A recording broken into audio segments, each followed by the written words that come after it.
Hey guys, today I have a quick review of the CamNim dash cam. This is a 4K front, 1080p rear dual dash cam on Amazon, and it's a very budget option. In this video, we're gonna do some unboxing, we're gonna test the video quality, and I'm gonna let you guys know, is this one worth it? And is it one of the best budget dash cams you can buy going into 2026? Let's get into it. So I always love doing reviews and unboxings of these little budget dash cams. Oftentimes the budget versions are just as good, if not better, than the more expensive options. So CamNim is gonna supply a little instruction manual here. Generally, these things are so easy to set up that you don't actually even need to use that. Right here, we have the main camera itself, which is pretty long, which has a nice big screen. Like to see that. We'll get a good peel there. Our buttons are all on the bottom. Your arrow keys, your OK, your power button. This is going to stick to your windshield. You just pull this right here and stick it. And then it's gonna have an AV plug that goes to the rear camera and is powered by USB-C. In terms of the front here, you have the main lens, which I'll remove that cover so I don't forget. And you can see this is 4K Ultra HD, can connect to Wi-Fi, and does have GPS. So in terms of actually angling the camera to get that kind of view that you want, you're gonna angle it based on this bracket here. So looks pretty good, nothing too crazy. Let's continue on here. In terms of the accessories, this is just going to be our rear camera.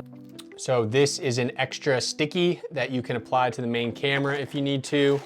And then we have our cigarette lighter, USB-C cable to plug into the actual vehicle itself. And then we have our rear camera, pretty standard here, powered via aux cord right here. We've also got some clips to run the cables, but overall, that's what it comes with. Okay, so I'm in the vehicle now. Let's go ahead and turn this thing on. We'll plug it in and see just how easy is it to actually set up. I really prefer very simplistic dash cam, so let's see. All right, so right when you boot up the CamNim, it's gonna ask you to format the SD card, which you wanna go ahead and hit the OK button on the bottom here. It's somewhat difficult to see which button's which. It would be nice if it labeled it on the screen, but there you can see starting the format process. It's just as easy as one button, so relatively simple. Got a nice long horizontal screen here, and then there we go. Now we get our red flashing light and we are already up and running. So let's drive around and I'll get you guys a nice video test and continue talking about the camera. All right, so here's a quick audio test of the camera.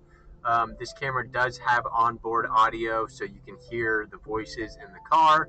As far as the camera itself, the picture on the little mini screen appears to be very vibrant, so I'm excited to actually see this on a computer screen.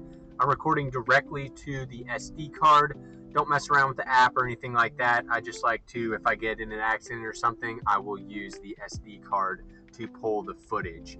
I'm driving past some mailboxes, so you can see if you're able to actually see the addresses on those or not when I'm driving at about 20 miles per hour right now.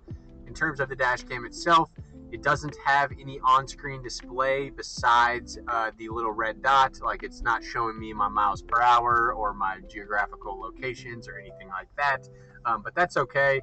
I generally am not looking at my dash camera very often while I'm actually driving. So overall, I think it looks pretty good. Definitely let me know what you guys think, and I will have links down in the description, so check it out.